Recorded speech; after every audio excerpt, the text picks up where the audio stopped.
네, 관광주의자들 지난번에 음식 관광으로 여러분들 찾아왔었고 오늘은 그 다음 편으로 템플스테이, 우리 박사님께서 템플스테이 전문가십니다.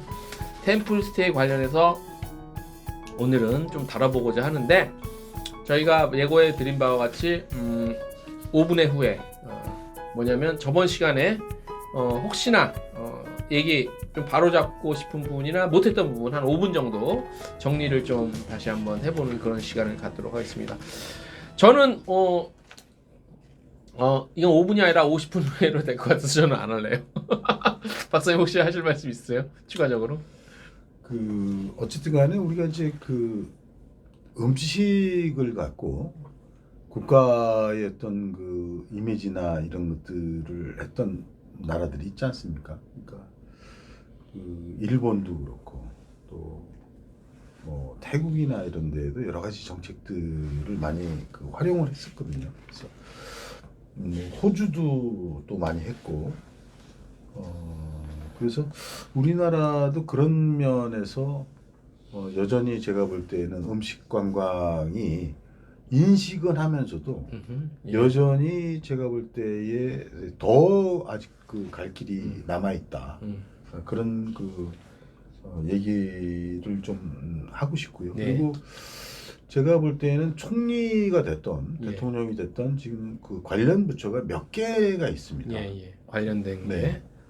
그러니까 중소기업부도 있고 또 농림축산식품부도 있고 문화부도 당연히 있고 또 뭐 행안부도 있을 수 있고 예.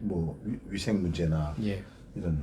그래서 이거를 종합적으로 국가에서 통합해서 이것들을 정책 조율하는 이런 것들이 저는 굉장히 필요하다고 이제 보는 것이고요. 그리고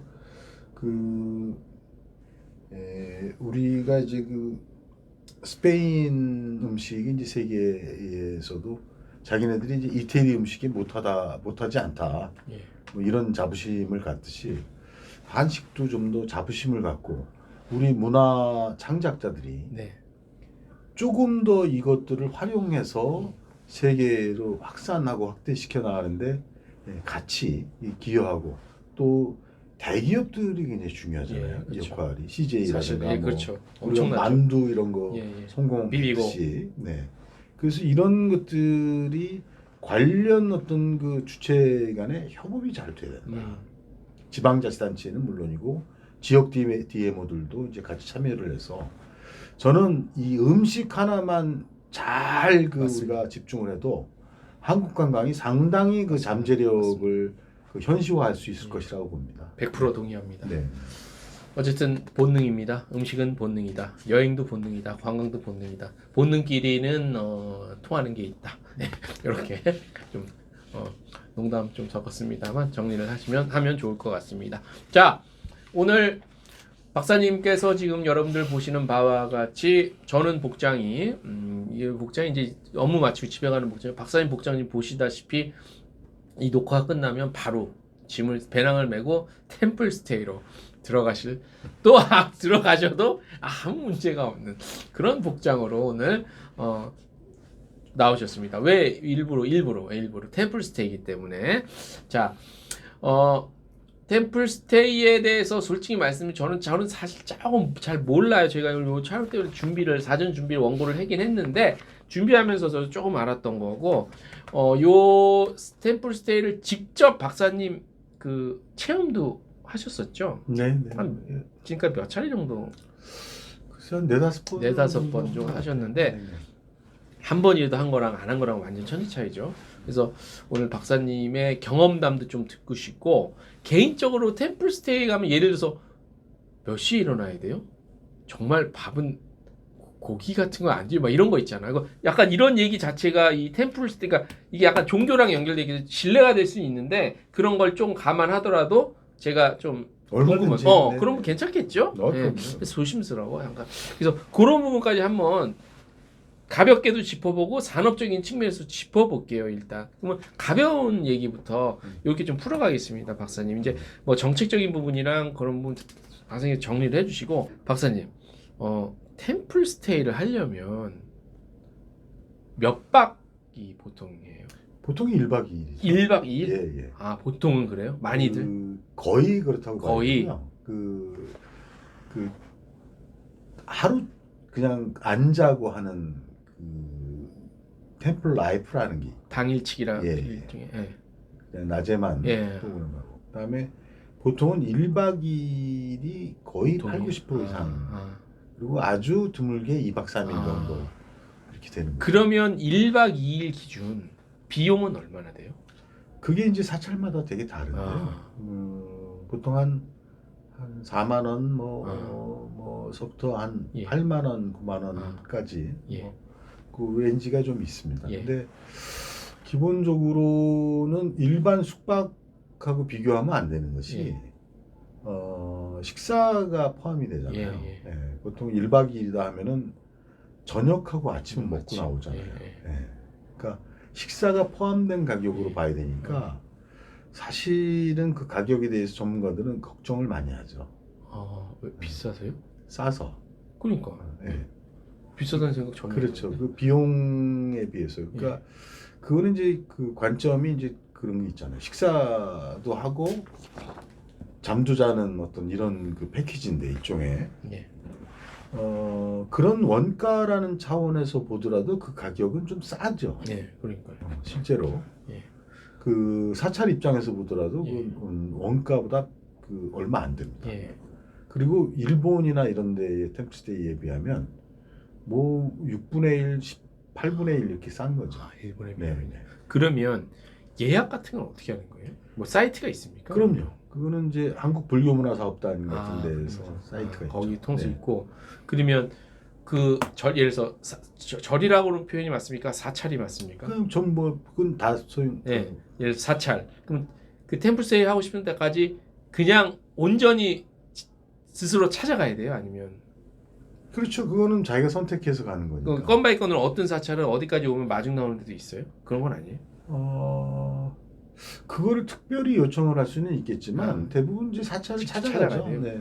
그러면 왜냐면 단체라고 하면은 이제 그럴 수가 있는데. 네. 그러면은 뭐 예약할 때 그런 몇 시까지 도착 이런 거 다 있을 거고 그럼요.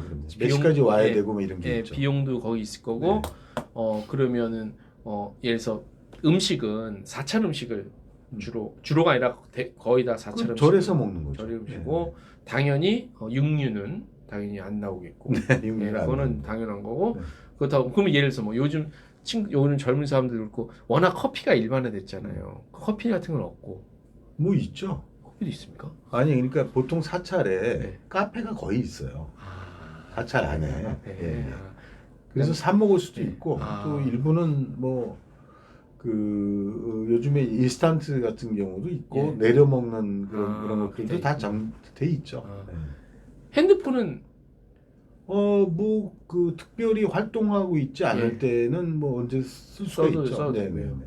그러면 주 프로그램이라는 게 정해진 프로그램이 있는 겁니까? 그건 사찰별로 다 구성하기 나름이에요. 그러니까 예를 들면 아침에 일어나서 새벽 예불, 또 뭐 108배, 그다음에 이제 식사 공양이라고 하죠. 공양하고 그다음에 이제 뭐 좀 뭐 쉬기도 했다가 또 뭐 명상 프로그램을 할 수도 있고 또 요즘에는 그 특별히 이제 그 강의 같은 걸 받기도 하고 또 트레킹을 하는 경우도 있고 스님이 리더해서 네네 이렇게 근처 한 바퀴 돌고 그렇죠.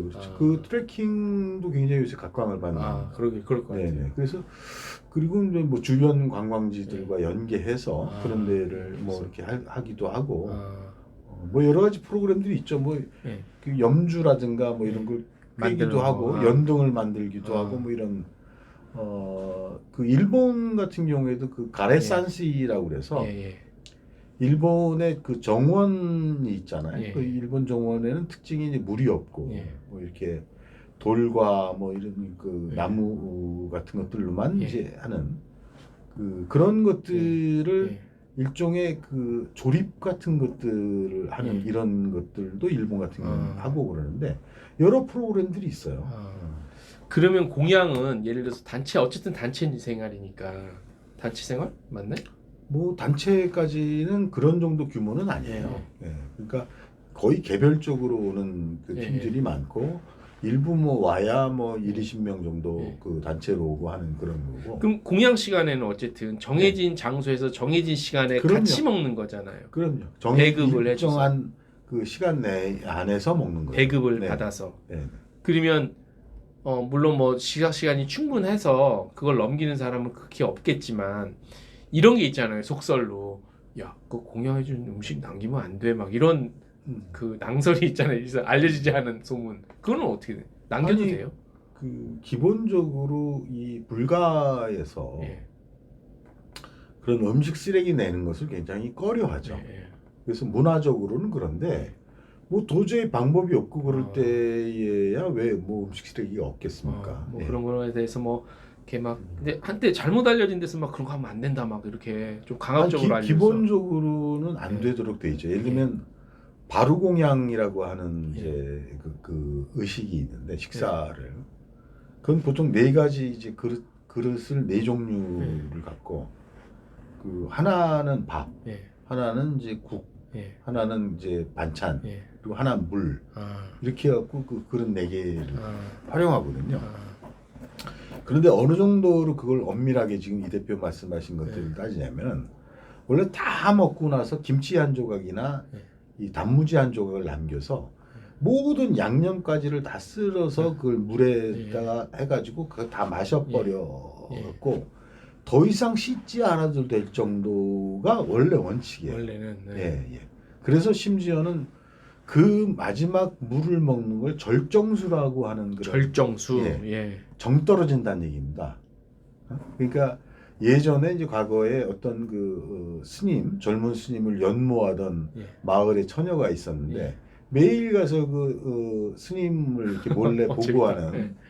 이런 그 일이 있었는데 어느 날 스님이 그냥 다 밥을 그 공양을 하시고 나서 김치 한 조각 갖고 다 이렇게 그 하고 물을 다 그냥 탁 마셔버리는 걸 보고 정 떨어진다. 정이 확 떨어진 거야. 자기 비위가 상하니까. 아. 그래서 이제 그 절정수라는 표현을 하고 있는데 일반인들이 역시 그 인식에 어떤 여러 가지 이제 한계가 있기 때문에 그걸 비위가 안 맞는 분들이 좀 있어요. 옛날 저는 외할아버지가 그런 식의 식사를 많이 하셔서 좀 더러운 얘기인데 짜장면 드시면 남는 거 죄송합니다. 혹시나 우리 저희 외할아버지는 짜장면 드시면 그 짜장면 남잖아요. 그걸 혓바닥으로 다 설거지하시 다 그렇게까지 드셨었어요. 옛날 할아버지들 그런 부분이 있어요. 그럼요. 예를 들면 예전에 뭐 어떤 스님들은 그 쌀 씻을 때에 아주 불가피하게 뭐 이렇게 되면 쌀알이 떨어져 나갔다든가 아니면은 그 밥알 몇 개가 이게 설거지할 때 나오면 그걸 다시 씻어서 그 큰 스님들이 드시고 젊은 스님들을 꾸짖었다라는 그런 얘기들이 있듯이 그런 음식 쓰레기가 그 만든 사람들의 노고를 생각해서 그러면 안 된다. 또 굶거나 이런 사람들을 위해서라도 그렇게 음식을 낭비해서는 안 된다는 게 동양적인 어떤 문화기도 한 거죠. 그 얘기라서 또 얘기하려면 나 지저분한 얘기인데 그러니까 그런 걸 보고 자란 사람은 전혀 있어. 저는 그 얘기 듣고 오 깔끔한데 오히려 그 생각을 했거든요. 왜냐하면 저는 지금도 집에서 밥 먹으면 밥 다 먹고 밥그릇에다 물 부어서 보리차 먹고 그거 마셔요. 근데 우리 와이프는 완전히 다른 문화에서 살았고 처음에는 더러워 그러더라고요. 문화 차이라 그렇죠. 그 지금 말씀해주신 그 방법은 저는 전혀 오히려 더 깔끔하고 좋은데 뭘 어쩌고 그런 인식의 차이라 그건 큰 문제는 될 것 같진 않고 예를 들어서 포장 음식은 안 되겠죠? 뭐 난 이거 꼭 있어야지 밥 먹어. 그러면 좀 예의상 그죠? 아니 뭐 굳이 그렇게 하겠다면 이제 뭐 그 공양 시간에 이렇게 본인이 잠깐 나갔다 올 수도 있고 그럴 수는 있지 무슨 그 뭐 배달 음식까지는 생각을 못 해요. 예를 들어서 흡연자씨 분들은 또 그런 데 가면 공기 좋고 산 좋아 담배 맛이 더 맛있네 이럴 수 있잖아요. 그러면은 산소에서 안 되죠. 아니 안 된다고 하는 거는 물론 안 되죠. 그 술이나 담배 같은 경우를 그런 수행하는 이를테면 교회 가서 교회 안에서 그런 거 성당에서 하지 않잖아요. 그렇죠. 그런 거죠. 뭐 특별히 뭐 여기가 뭐 절대 안 된다 뭐 이런 건 아닌데 아니 흡연자들 같은요 불가피하게 뭐 그 약간 산문을 벗어나서 절 밖에 나가서 뭐 음. 피고 올 수도 있고 뭐 그런 것까지 무슨 뭐 그러니까 어떻게 할 수 있는 건 아니겠죠. 기본적으로 상식선에서 다 모두 그럼요, 지킬 거 그럼요. 지키고 네, 왜냐면 지극히 수행자들이 예. 그 사실은 수행하는 곳이잖아요. 예. 네. 그러니까 제가 가장 궁금한 건 이겁니다. 지금 수행자라는 단어를 꺼내셨잖아요, 박사님. 템플스테이가 그러니까 관광 산업 측면에서 봤을 때 템플스테이가 하나의 웰리스나 그런 것들을 대한민국에서 경험할 수 있는 하나의 여행 인프라 또는 컨텐츠냐, 아니면 그야말로 수행이라는 종교적 수행이라는 것들이 결합된 하나의 뭐 체험이냐, 그거는, 어떻게 정리를 좀 그거는 지금 말씀하신 두 가지 요소가 다 있다고 봐요. 네, 왜냐면 수행이라고 얘기하기에는 1박 2일이라는 시간 절대적으로 그게 짧죠. 짧죠. 예. 그래서 이것은 하나의 그 사찰 문화를 체험한다라는 그런 것들이 강하고, 다만 지금 이제 아마 그 총무원장 네. 이 불교 조계종에 예. 이분이 오시고 그 템플스테이에서 명상을 좀 그 강조를 많이 하세요. 왜냐하면은 현대의 우리 한국 사람들이 너무나 이 경쟁이 치열하고 스트레스가 많은 어떤 이런 예. 그 사회적인 어떤 이런 그 병리를 보면서 좀 이런 템플스테이나 이런 방식을 통해서 좀 와서 쉬고 치유받기를 원한다는 면에서 좀 더 기술적인 어떤 그 방법들이 그 개발이 많이 돼 있거든요. 불교 쪽에서는. 그래서 그 명상이나 이런 것들을 좀 많이 하도록 유도를 해요. 그래서 스님들이 명상 전문가들이 나서서 그 뭐 한두 시간이라도 자기가 집에 돌아가서라도 평상시에 할 수 있는 그 명상 방식을 가르쳐 주거든요. 그래서 그거 한번 배워오면 자기가 매일 그 뭐 10분이고 20분이고 그 명상을 통해서 스스로를 조금 그 위로받을 수 있고 이런 방법이 가능한 거죠. 제가 조사해 바에 의하면요, 박사님, 2002년 한일 월드컵 때 이게 전통문화 체험으로 시작됐습니까? 2002년에요? 너무 늦게 시작한 거 아니에요? 아니 그러니까 제가 이렇게 거꾸로 여쭤볼게요. 템플스테이라는 게 그럼 2002년 전에는 없었을까요? 있었겠죠. 있었을 것 같아요.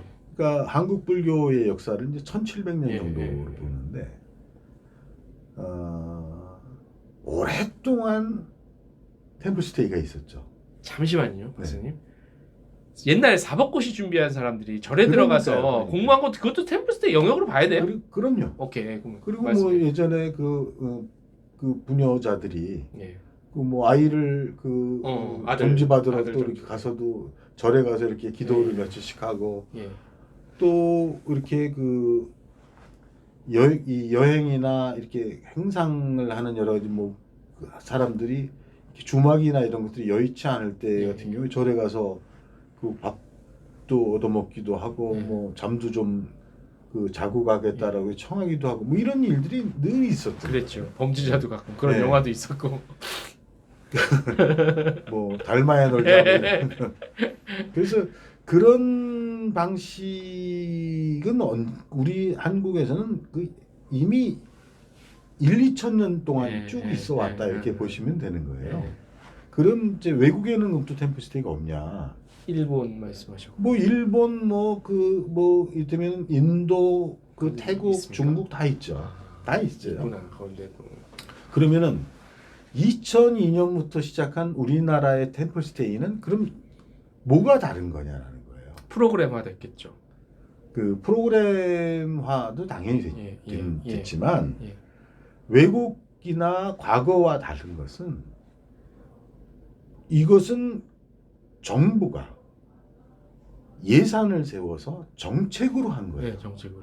전국을 대상으로.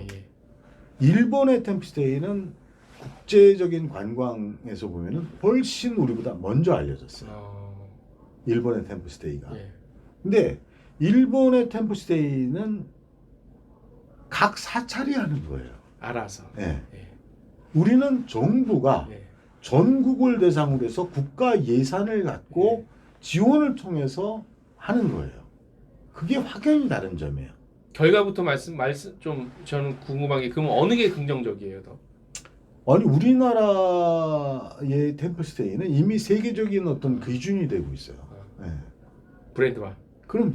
그러면 결과부터 말씀드리면 한국이 훨씬 더 지금 긍정적인 결과를 낳고 있다. 그럼요. 예. 그 오히려 제 그 뭐 중국이나 일본이나 막 이런 나라들이 한국의 템플스테이 성공을 굉장히 배우러요. 예 모범으로 보고 그 불교 쪽은 천주교하고 비슷하게 종단이 총괄적인 지휘권이 있어요. 할 수 있죠. 예. 근데 교회는 개별 교회주의잖아요. 예, 맞습니다. 그 기본적으로. 예. 그래서 이거를 그, 총괄해서 끌고 나갈 방법이 없고 예.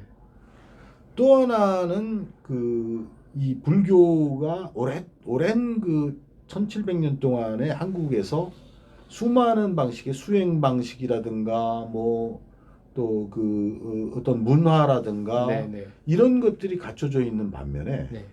불교는 기독교는 교회 안에서 할 수 있는 게 많지 않아요. 예.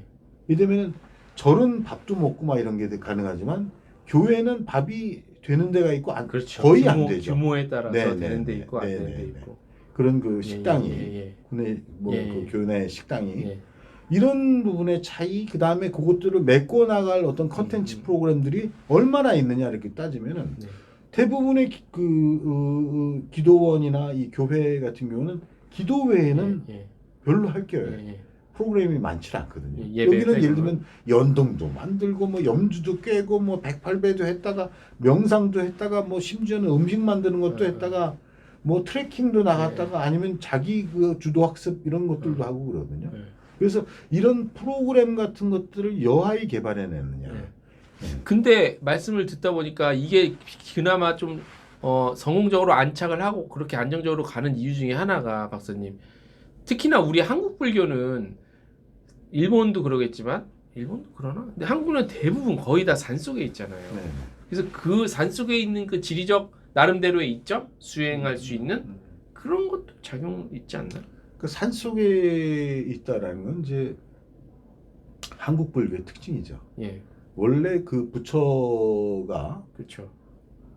생년에 계실 때에는 거의 모든 절은 예, 평지에 있어요. 그렇죠. 예, 도시에 있고. 예. 왜냐하면 이 기본적으로 승려라고 하는 것은 국어를 해서 먹어야 돼요. 돈을 번다든가 밥을 만드는 거를 안 하도록 돼 있어요.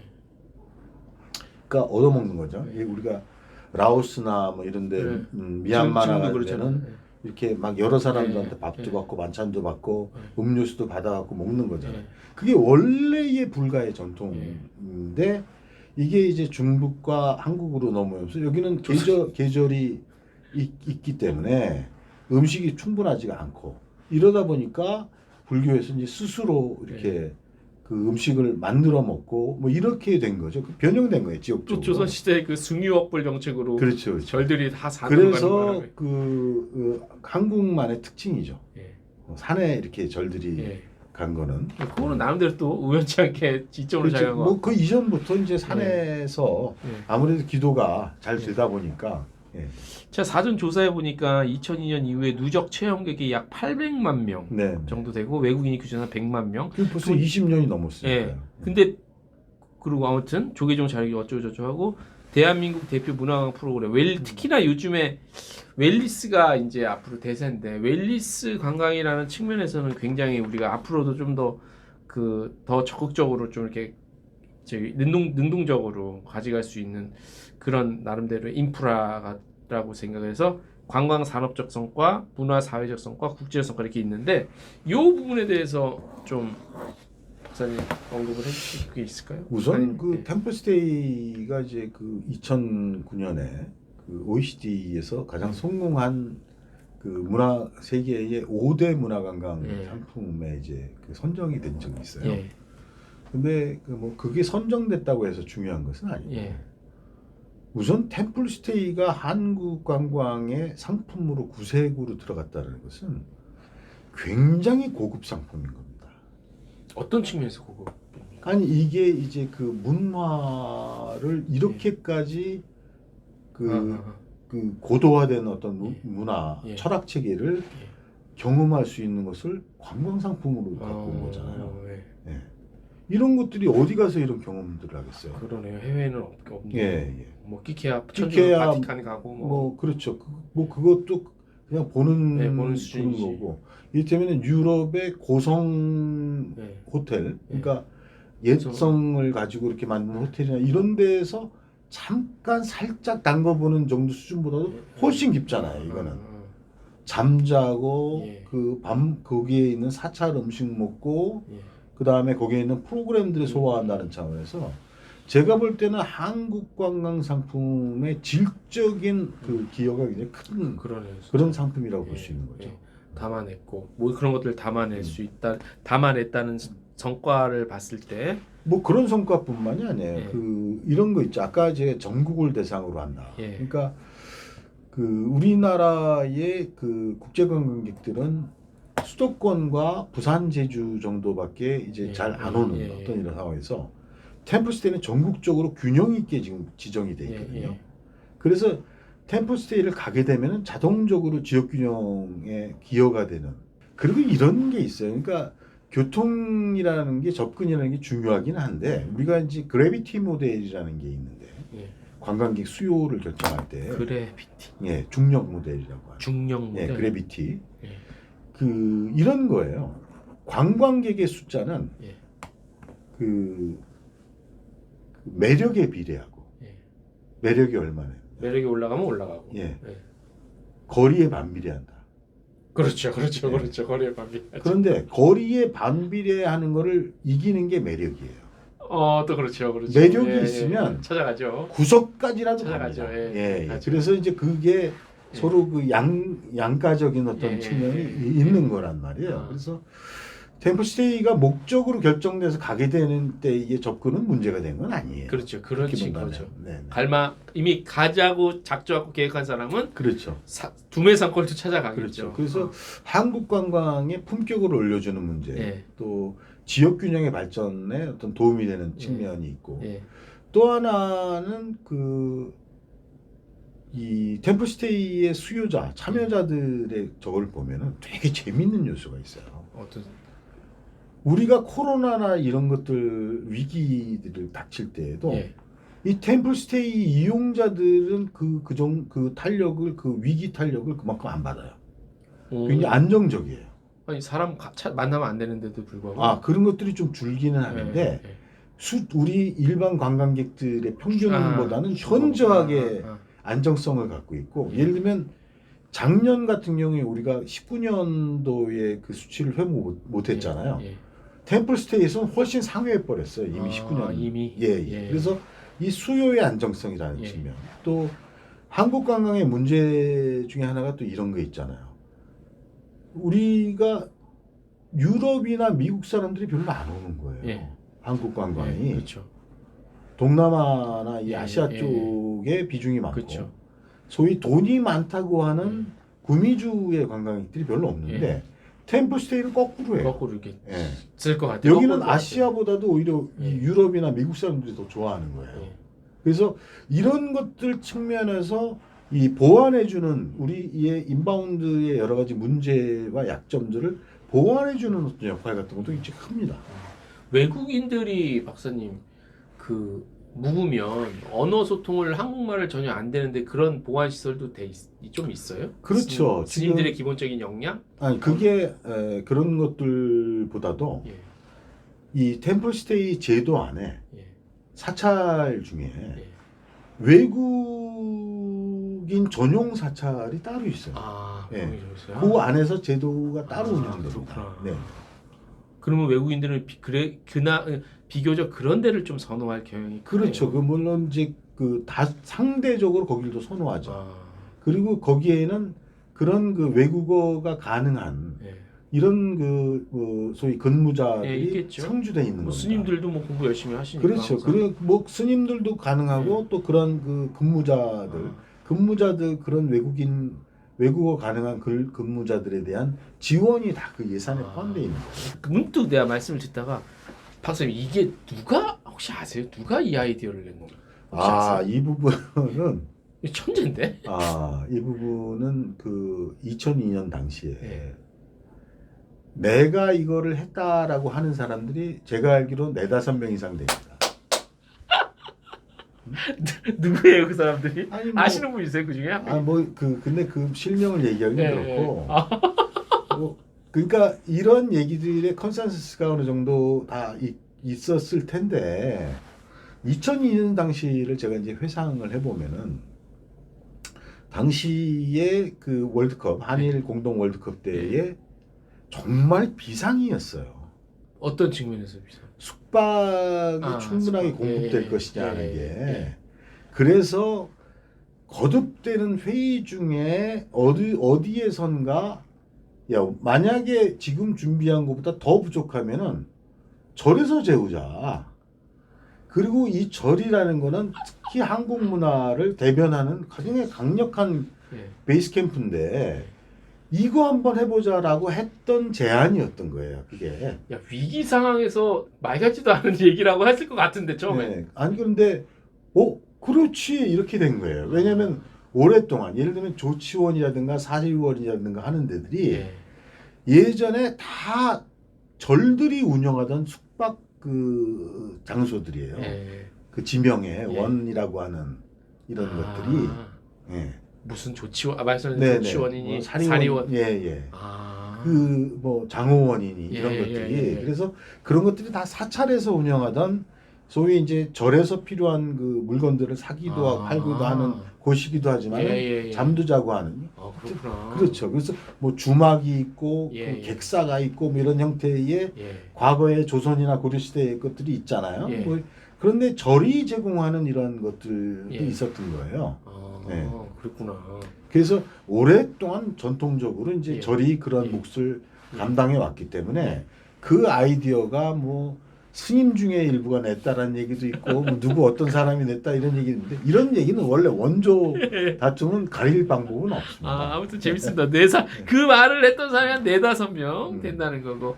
자 이제 그 중간중간에 또 재밌는 얘기를 섞어 가볼게요. 일단 한계랑 과제에 대해서 좀 짚을게요. 이것도 중요한지 왜냐하면 기대가 굉장히 높은데 이거를 좀 더 우리가 성장을 시키려면 한계와 과제는 좀 지적하고 가야 되니까 일단 프로그램 내용이 획일적이다. 그 다음에 아까 저희가 좀 전에 말씀한 그 홍보와 언어 부족. 그래서 일부 체험객들은 불편하다는데 요거는 아무튼 그렇고 그다음에 아까 제가 계속 제가 했던 게 접근성. 그다음에 접근성은 뺄게요. 말씀 어느 정도 나와준 것 같고 요 언어 문제도 박사님 답변은 생략 좀 안 해주셔도 될 것 같고 그다음에 불교종단 중심 운영으로 다양성과 민간 부족 참여가 부족하다. 그러니까 프로그램 획일적 다양한 참여 기간 부족. 요거는 좀 어떻게? 그러니까 프로그램의 획일성이라는 거는 예. 그건 어느 면점에서 불가피하죠. 절에서 할 수 있는 그 활동 양식이라는 게 제한이 그러네. 돼 있는데, 근데 예를 들면은 제가 이제 이렇게 할게요. 그런 것들을 이미 되게 많이 고민을 했어요. 이미 과거에도. 왜냐면 뭐 아침에 절하고 밥 먹고 뭐 이렇게 조금 산책하고 뭐 그다음에 또 얘기 듣고 뭐 그다음에 뭐 염주나 깨고 그 등불이나 만들고 뭐 이런 것들 외에 뭐 다 비슷하니까. 그래서 이제 백담사 이런 데에는 그 청소년들의 자율주도 학습 들어온 것 것들, 같아요. 네, 맞아. 이런 것들을 해갖고 여기가 제일 비싸게 받았어요. 그 당시에도. 굉장히 그때 인기가 있었고. 혹시 전두환이 왔다 와서 그런 얘기? 뭐 그건 전혀 상관없습니까? 훨씬 전에. 그 상관없습니다. 그다음에 이제 그 경기도 같은 경우에 중흥사나 흥국사 뭐 이런 데는 평화생태관광지하고 연계. 그래서 아이디어 진짜 좋다 그런 게. 그런 게 하고 또 묘족사나 봉선사, 봉인사, 수진사 이런 지역 사찰들은 슬로우시티라는 것들하고 이제 또 연결을 하기도 하고요. 또 충남에는 템플스테이 플러스 원이라고 해가지고 그 자기네들 이제 웰빙 음식이라든가 숲과 연결을 하거나 옛날의 어떤 문화 터전들 또 마을들 어떤 그 농장, 농원 이런 것들과 연계하는 8개 사찰이 이제 그런 것들을 이제 하는 이런 충남 쪽에서 것들도 있고요. 제주도 같은 경우에는 절들끼리 연결을 해갖고 하는 어떤 예, 이런 예. 사업들도 있고 최근에 그 템플링 뭐 이런 식으로 해서 그 트레킹하고 하는 예. 그 템플 트레킹을 이렇게 하는 데가 예. 몇 개 사찰이 있어요. 아. 그 동해에 가면은 그 심원사라고 있는데 이런 데에서는 그 동해까지 갔다 예. 오는 어떤 이런 것들을 재밌겠다. 한다든가 또 부산 범어사 같은 예, 데가 예. 원래 금정산 예. 쪽에 워낙 유명한 그 사찰이. 트레킹하는 예. 그 원조입니다. 범어사가. 야. 그래서 몇 개 사찰들이 이런 그 아. 트레킹하는 그런 데들도 있고요. 아. 예를 들면 최고로 성공했던 템플스테이가 골굴사예요. 골굴사 경주에. 골굴사. 네. 소위 불교 무수라고 하는 선무도와 예. 연결돼서 아. 하는 그러니까 불교 무수를 수련하는 거죠. 예. 거기 가서 뭐 예. 하루 이틀이라도. 아, 그게 유명해요. 예, 예. 아 그게 예전에 오랫동안 템플스테이 1등이었어요. 아, 이거 에이펙 때 이런 거 좀 체험하고 하면 안 되나? 아니 뭐 얼마든지 잠깐 다녀와서? 가능한 거죠. 뭐 예. 예. 그다음에 뭐 코레일하고 연결하기도 하고. 예. 예. 코레일이요? 예. 예. 어. 그리고 뭐 그러니까 사도세자의 묘가 있는 화성에 예. 있는 용주사 같은 데에는 효도를 중심으로 프로그램을 개발해서 템플스테이를 합니다. 그 어쨌든 효라는 개념이 우리나라 유독히 발전이 돼 있는 그런 개념이죠. 그래서 그 획일성을 타파하기 위해서 이런 것들도 있었어요. 획일성, 소위 이제 그 획일성 문제를 타파하는 게 차별화잖아요. 예. 차별화를 갖고 오기 위해서는 두 가지 관점이 있어요. 하나는 공급을 바꾸는 거죠. 프로그램이라든가 무슨 막 이런 것들을. 그 다음에 수요를 바꾸는 방식이 있어요. 그건 마음대로 안 되잖아요. 사찰. 아니 그 수요가 되죠. 예를 들면 우리는 장애인을 대상으로 할 거야. 예. 우리는 뭐 예. 중국 사람, 베트남 예. 문화 어떤 다문화 가정만 할 거야. 뭐 아니면 뭐 아시아 국가만 할 거야. 아니면 이런 것들도 있었어요. 예전에 IMF 때 사업에 망한 사람들만 모아갖고 하는 이런 것들. 천재인데? 예.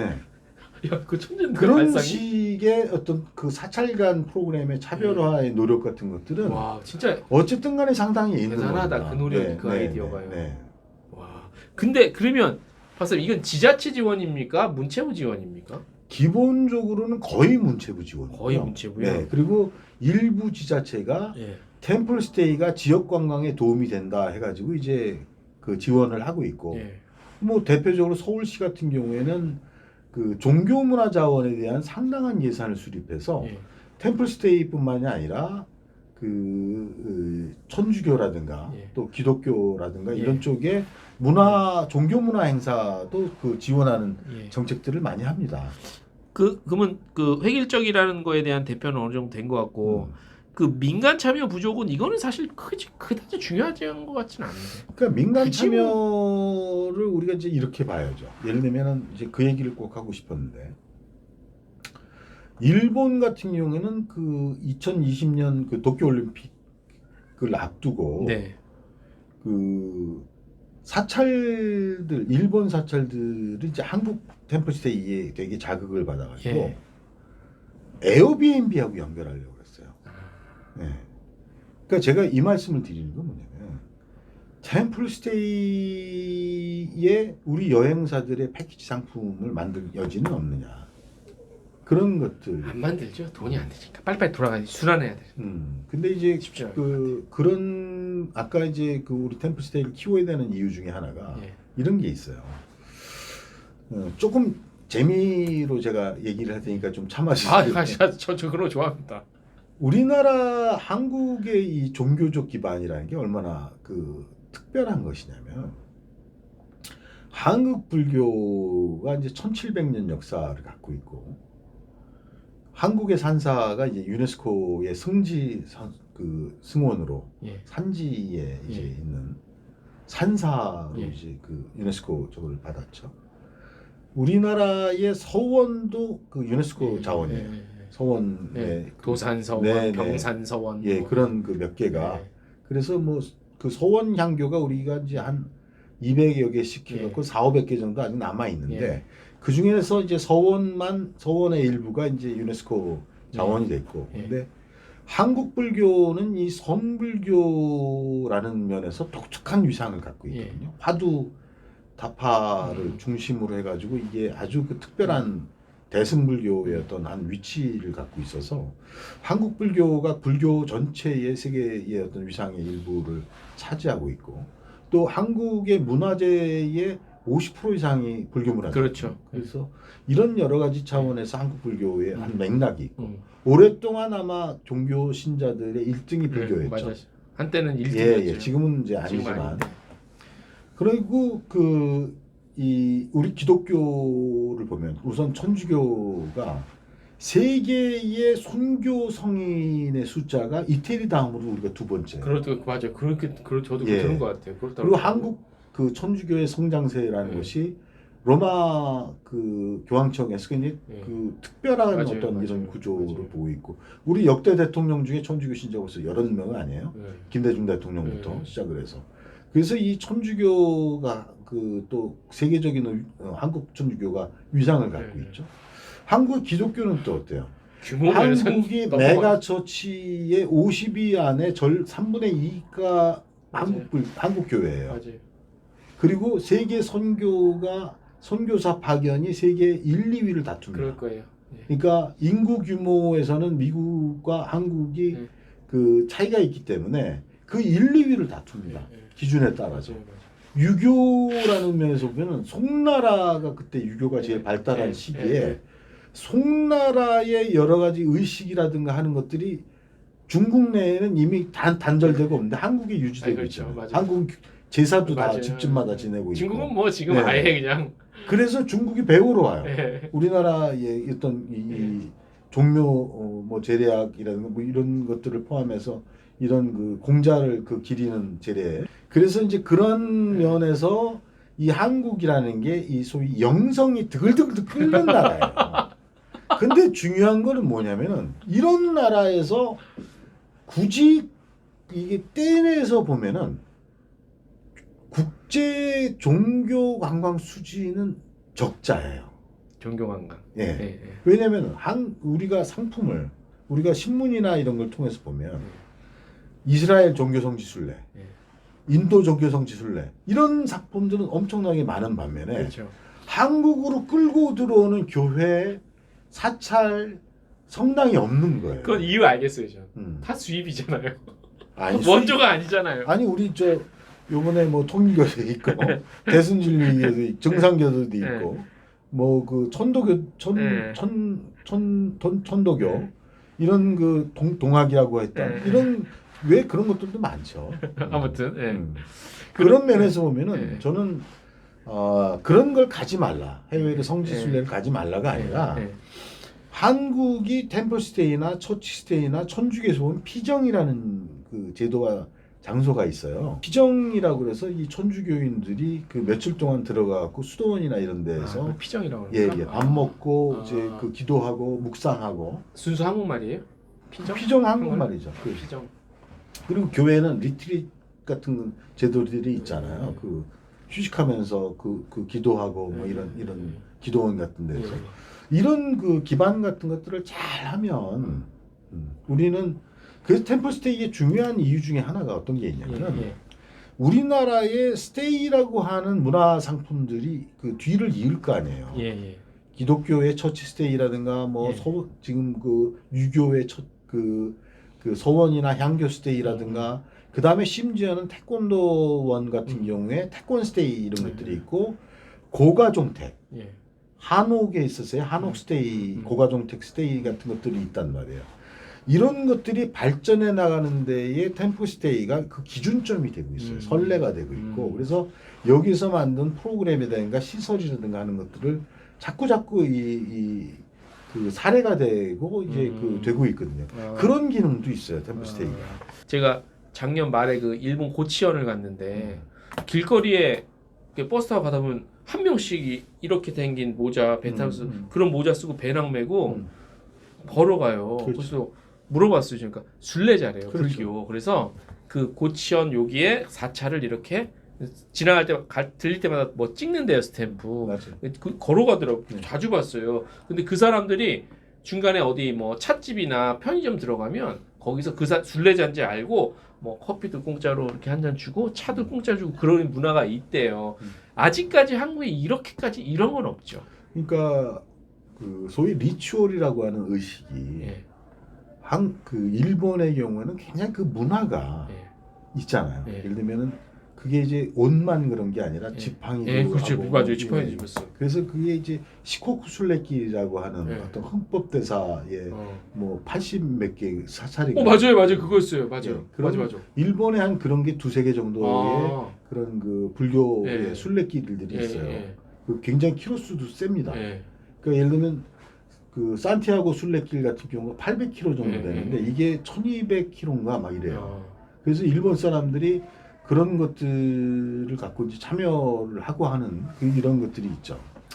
아직 한국은 그건 없죠. 사찰 중심으로. 한국은 이제 우리 현대 한국 문화이기도 한데 그런 의례에 구속되는 걸 되게 싫어해요.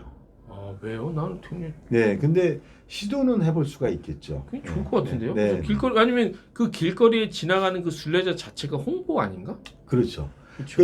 그 스페인 같은 경우에도 왜 순례자 예, 표식을 예. 조개로 한다든가 예. 무슨 뭐 여러 가지 그 하는 방식들이 예. 있잖아요. 그런 예. 그 의례들이. 근데 한국도 뭐 시도는 좀 해봐야겠지만 그거 한번 연구해 볼 가치 있을 것 네네. 같은데요. 자, 제가 준비한 그 한 또 질문이 있는데 요거 하기 전에 박사님 제가 막 질문을 중구난방으로 해갖고 혹시 정말로 해주실 말씀이 있는데 그런 건 없을까요 혹시? 아니 근데 이런 거죠. 그 네. 템플스테이가 이제 그 아까 말씀드린 대로 우리가 그 한국의 대표 아이콘이기도 했고 예.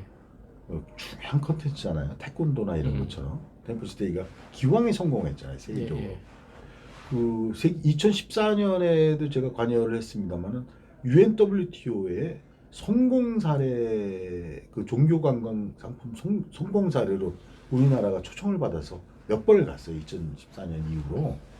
그 정도로 한국의 템플스테이는 특정한 위상을 갖고 있어요. 지금도요? 예. 네.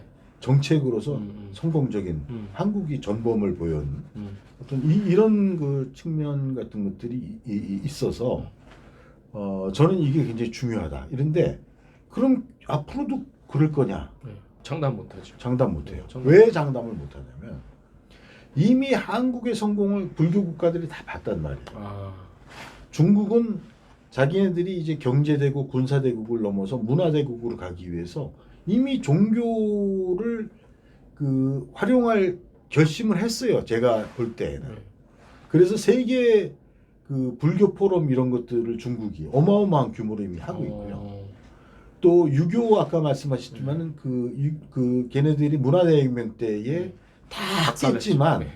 최근에 그 곡부의 그 공자묘에 가면은 엄청나게 많은 중국인들이 옵니다. 거기에. 저 죽는 줄 알았습니다. 네. 그래서 평일인데. 그런 것들을 다 되살립니다. 자기네들이 문화 강국으로서 어떤 이런 걸 해나가기 위해서. 일본도 당연히 그런 아까 말씀드린 대로 2020년을 계기로 해서 뭐 에어비앤비하고 연결을 한다든가 일본이 생각보다 불교가 어마어마하게 세요.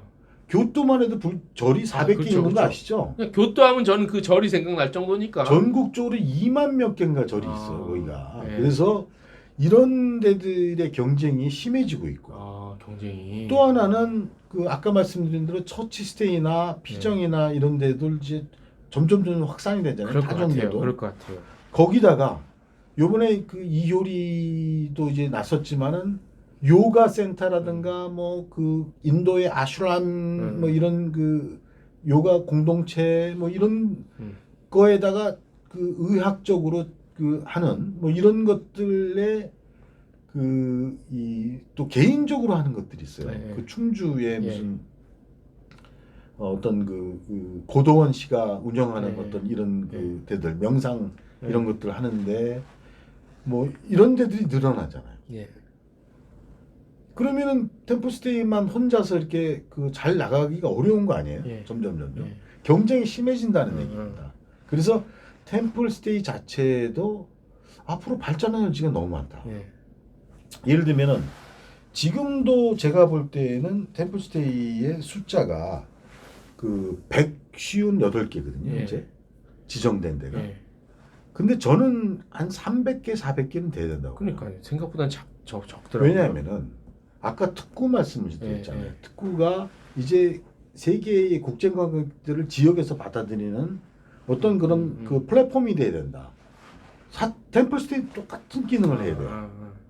왜냐하면 여기처럼 한국적인 면모를 보여줄 그렇죠. 집약적으로 보여줄 만한 데가 별로 없거든요. 그래서 저는 이거를 키워야 된다.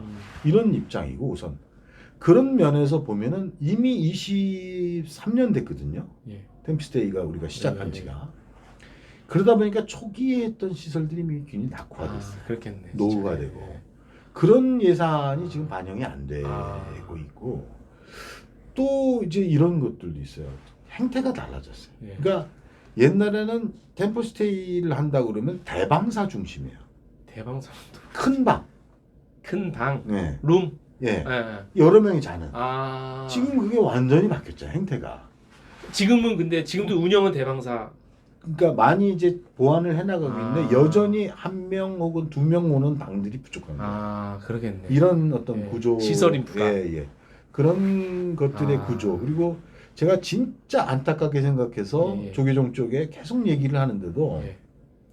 현실적인 그 문제를 타파하지 못하는 게 한국 불교에서 최고의 브랜드가 뭐냐면은 바루공양이에요. 아까 얘기했던 그런 내게 놓고 하는 이 바루공양. 원래 아시아 쪽에 인도나 이런 그 아시아 쪽에는 철바루라서 바로 하나 쇠바루 갖고 이제 하나에 쓰는데 한국은 그거를 이제 목바루로 해가지고 하는데 기본적으로는 그게 뭐 나무냐 아니면 플라스틱이냐가 중요한 게 아니라 이게 이제 템플스테이에 가도 바루공양을 하는데 거의 없어요. 그냥 접시에 하나 주고 그 담아 먹는 방식. 왜냐면 조금 아쉽다. 예.